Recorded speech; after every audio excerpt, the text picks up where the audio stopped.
കോഴിക്കോട് വാണിമേലിൽ കാട്ടുപന്നിയുടെ ആക്രമണത്തിൽ തൊഴിലുറപ്പ് തൊഴിലാളിക്ക് പരിക്കേറ്റു. പരപ്പുപാറ സ്വദേശിനി സിനിക്കാണ് പരിക്കേറ്റത്. ഷഹദ് റഹ്മാൻ വിവരങ്ങളുമായി ചേരുന്നുണ്ട് കോഴിക്കോട്ട് നിന്ന്. ഷഹദ്, എന്താണ് സംഭവിച്ചത്? ഷഹദ്,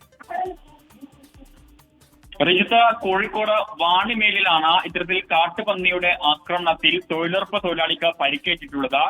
പരപ്പുപാറ സ്വദേശിനി സിനിക്കാണ് പരിക്കേറ്റിട്ടുള്ളത്. ജോലി കഴിഞ്ഞ് വീട്ടിലേക്ക് പോകുന്നതിനിടെയാണ് പന്നി പിന്നിലൂടെ വന്ന് ആക്രമിക്കുന്നത്.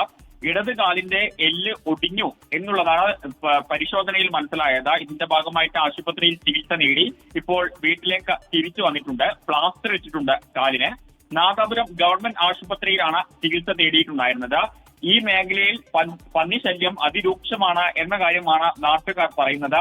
ഇതിനു മുൻപും പലതവണ ഇത്തരം സംഭവങ്ങൾ ഉണ്ടായിട്ടുണ്ടായിരുന്നു. ആ ഘട്ടത്തിലൊക്കെ ഇത്തരത്തിൽ ഈ പന്നി ശല്യത്തിന് ശാശ്വത പരിഹാരം ഉണ്ടാകണമെന്ന് നാട്ടുകാർ പലതവണ ആവശ്യപ്പെട്ടെങ്കിലും അതിന് പരിഹാരം ഉണ്ടാക്കാൻ ഇതുവരെ സാധിച്ചിട്ടില്ല എന്ന കാര്യമാണ് നാട്ടുകാർ ഈ പറയുന്നത്.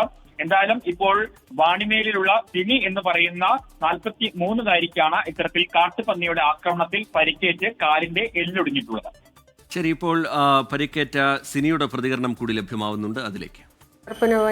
തൊഴിലുറപ്പുള്ളടുത്ത് നിന്ന് ഭക്ഷണം കഴിക്കാൻ വേണ്ടി വീട്ടിലേക്ക് പോയപ്പോൾ പോകുന്ന വഴിക്ക് പന്നി വന്ന് കുത്തി തള്ളിയിട്ട് കാലിനൊരു പൊട്ടുണ്ട്.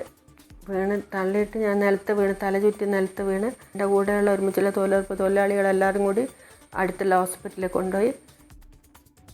ലോകത്തെവിടെയായാലും ഏത് സമയത്തും 24 വാർത്തകളും ഓഗ്മെന്റഡ് റിയാലിറ്റി പാക്കേജുകളും എക്സ്പ്ലെയിനറുകളും വിശദമായി കാണാൻ ഞങ്ങളുടെ യൂട്യൂബ് ചാനൽ നിങ്ങൾക്ക് സബ്സ്ക്രൈബ് ചെയ്യാം.